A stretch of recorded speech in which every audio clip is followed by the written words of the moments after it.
Hey guys, we're here live at E3. We're in the PlayStation booth and we're going to talk about The Evil Within. Joining me is Pete Hines from Bethesda Softworks. Thanks for joining us, Pete. Always good to see you, Sid. So, The Evil Within being developed by the fine folks at Tango Softworks. Tell me a little bit about what made you guys want to work with this team.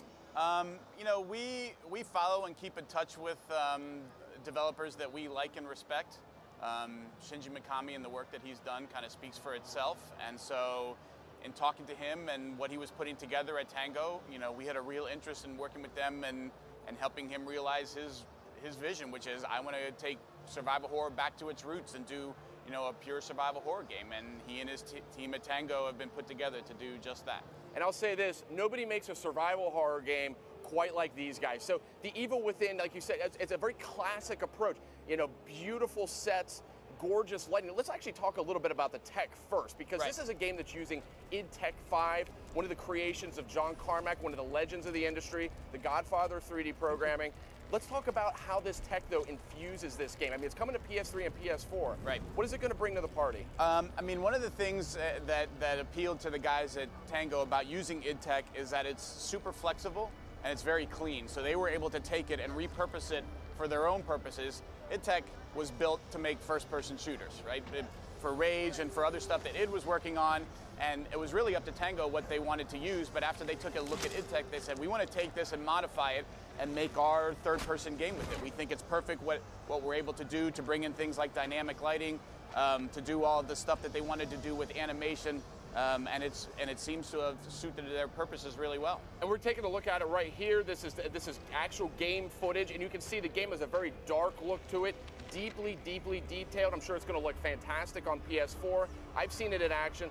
And there's some stealth elements to this game too. I mean, it's got the sort of third-person, sort of count your bullets shooting mechanic, but stealth is a heavy component here as well. Talk to us a little bit about that. I think when they first set out, what they said was, we don't want to just do another action-heavy horror game where you have lots of guns or lots of bullets and you're just mowing stuff down. That's not what survival horror means to us. So it is this blending of stealth and puzzle solving. There's a locked door. You got to get the key.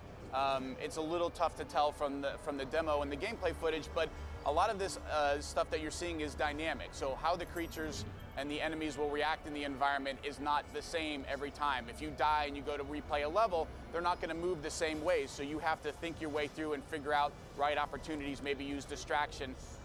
It is a game where you're going to have limited resources. You got 3 bullets and 8 guys that you need to figure out, like, do I try and kill these guys? Do I maybe use some traps to deal with them? Or do I just run away? Do I hide and let them go past me and then get to where I need to be? So it is a game where we want you to be constantly sort of off balance, terrified, but feel like you can use your wits to get through this scenario and survive and move to the next level. Now tell me about the setup here, because you're a detective and you're called to the scene of a heinous murder. Yep. And how do we get to where we are now?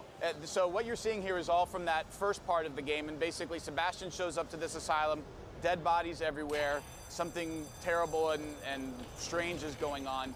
But the story from that point on is really a mystery. It's not something we're going to talk about, and part of the fun of the game is unraveling the puzzle. Like Sebastian is trying to figure out, as are you, where am I now? Why is this guy chasing me with a chainsaw and cutting me in half? You find yourself, am I being cut in half? You find yourself moving from one location to another, and sometimes it makes sense why. Sometimes you're not exactly sure what just happened. Like, how did I just end up here? So we want that to be a sort of a discovery that you're making along with Sebastian. What's real? What's not real? And part of the survival is also sort of figuring out the story. There's a fantastic scene in the demo you showed us a little earlier where this character we see here with the chainsaw is terrorizing Sebastian, who's sort of creeping through all these different rooms, and it's a very, very tense sequence that goes on and on and on, where you have to stay away from this guy. If he sees you, it's done. Right. Talk about that helplessness of the lead character. Yeah, it is a game that we want to be difficult. We don't want it to feel like, oh, this is just really easy and I can make mistakes and I'll be fine. Like, part of the survival aspect and the horror aspect is creating that tension. And in that scene you're talking about, in fact, in this whole first part, you're defenseless. You've got no weapons, no nothing. You just have to think your way through the areas that you're in, figure out, like, I need to hide here, I need to let this guy go by, You know, he's moving around, he's in between where you're trying to get to. You know, how can I distract him, or how can I lure him to one area so that I can move around him?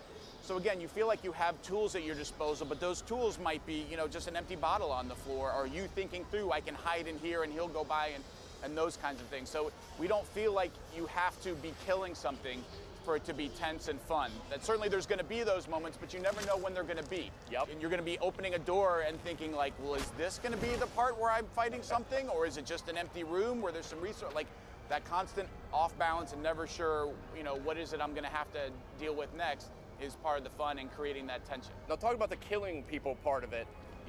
We've seen this in action. It looks great. It's classic. It's over the shoulder. Very few bullets though, so you got to go for headshots. And there's actually some moves that you can do to actually conserve that ammo. I mean, I saw lighting guys on fire, right, for instance, can be a very effective tactic. Yeah, but again, it's one of those things. So first of all, the system is designed such that headshots don't always kill enemies. Oh, and sometimes they go down, and sometimes you'll see them sort of shake it off and keep coming at you, and then you're like, oh, okay, that didn't work out like I planned. Now what? You can shoot a guy's legs and he'll fall down on the ground. Now, maybe you took him down and he's going to stay there, or maybe he's just faking it and waiting for you to get close so he can jump at you. You have matches that you can use to run up on enemies and light them on fire so that you don't have to use up your bullets to finish off an enemy. But again, you're taking that chance. Like, well, he's probably down for good, but if I go to light him on fire, there's also a chance he's going to jump at you. So again, it's that idea that headshots don't always kill. Guys that are down aren't always dead. It's not just like, oh, I could just do this and it's not a problem. Again, you never know when the game is going to throw a curveball at you. And it's about keep conserving those resources and making sure you're making every bullet count, you know, saving your ammo, using your traps when you really need them to take out groups of enemies. You know, you're going to be constantly thinking your whole way through. There's another scene I loved where it was hordes of enemies assault this area, and you're in a building or in a house, and they start, I mean, they're running at you with torches, they're piling in, yep, and traps, these like bear trap explosive bombs. Yeah, the mine traps. The mine traps. Very interesting, and it was very strategic. It was almost not tower defense, but it was like you had to very carefully sort of arrange these to get maximum impact. Yep. Talk about some of those encounters. Well, so there's two things you touched on there. Number one, traps are a big theme in the game. You're going to see traps get used against you all the time by your enemies and trying to finish you off and kill you, but they're also things that you can find and use to deal with the guys that are trying to get you. Again, it's another resource, so you got to be smart about when you use them. But that scene you're talking about in the demo, it plays out different every time. So Jason Bergman, who's the producer behind the scenes playing the game, you know, every time he has no idea how they're going to come through, because sometimes the big, slower guys actually make it through the window first, and they don't go down from the traps. Yeah. Sometimes the fast, quicker guys manage to get through first, and so the traps do take them out, and he has a little time. But he came close to dying a couple times yesterday just because it didn't happen kind of how he was hoping, and he had to scramble a little bit to not die. So that's the kind of game that we want, and even the demo makes the producer's life a little harder, but it sure makes the game a whole lot of fun. Now, I know you guys are being cryptic about the story, and I wouldn't have it any other way, but some of these enemies that I see, I mean, they're not zombies. Right. They seem demonic in some way, or sort of supernatural in some way. I mean, what is the sort of theme with all of this? A good observation. We certainly have plenty of sort of recognizable humanoid enemies to deal with, but then again, like it's Shinji. He's not the father of survival horror for no reason. Like, the guy's got some pretty twisted, warped ideas on how to scare people, and you know, that's one of the things that he's talked about is what used to scare people, like back when he created Resident Evil 1, doesn't really work today. Like things like blood and guts and gore, like that stuff is in all kinds of games now, so it doesn't have the same impact. You aren't like scared or frightened just by, oh, there's blood, and now so you have to figure out new ways to sort of shake people up, and some of the creations that he's come up with, and he and his team have come up with, are going to be introduced along the way, so that just when you feel like you sort of wrapped your head around and like, okay, I can't possibly see anything more horrifying than that last thing, here comes something else. And again, what those are and like where they come from, and do they represent something, or are they something manifested? That's something for you and Sebastian to figure out as you go along. The Evil Within coming out next year on PS3 and PS4. One more question for you, because Bethesda really on a roll. Dishonored, Skyrim, The Evil Within. What's going on? I mean, you guys, I've never seen you in this kind of form. You know what? I mean, we have spent a long time finding and working with a lot of studios to create the kind of games that we're really excited about. And I think when you talk about Ralph and Harvey and the Arcane guys on Dishonored, Todd Howard and his team at Bethesda Game Studios, Shinji Mikami and his team at Tango, the guys from Machine Games that you're going to have up here in a minute, you know, a legacy of making really great stuff, and they all just want their chance to make something great. You know, bringing Elder Scrolls Online to PS4. You know, it's a great time for us. We're continuing to find folks who are really passionate about what they do and have a really great idea. And really, it's just about supporting those guys and help them realize those games, and PS3 and PS4 gamers get to enjoy them. And they will, I have no doubt. Thank you, Pete. And coming up next, we're going to check out Wolfenstein: The New Order. But first, let's check in on the trailer for Batman: Arkham Origins.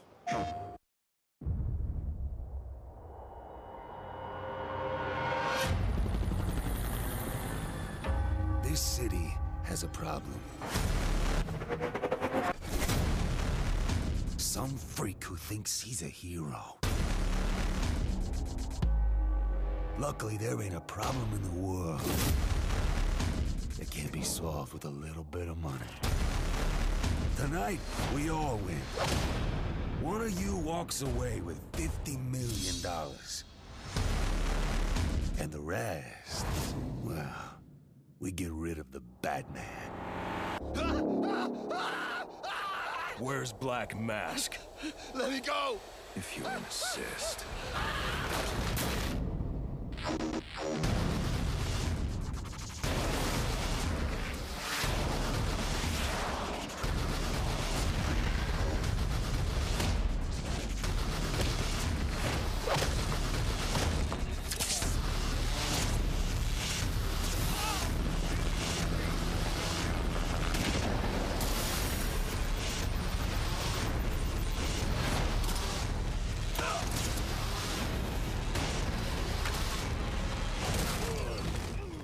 Nice of you to drop in.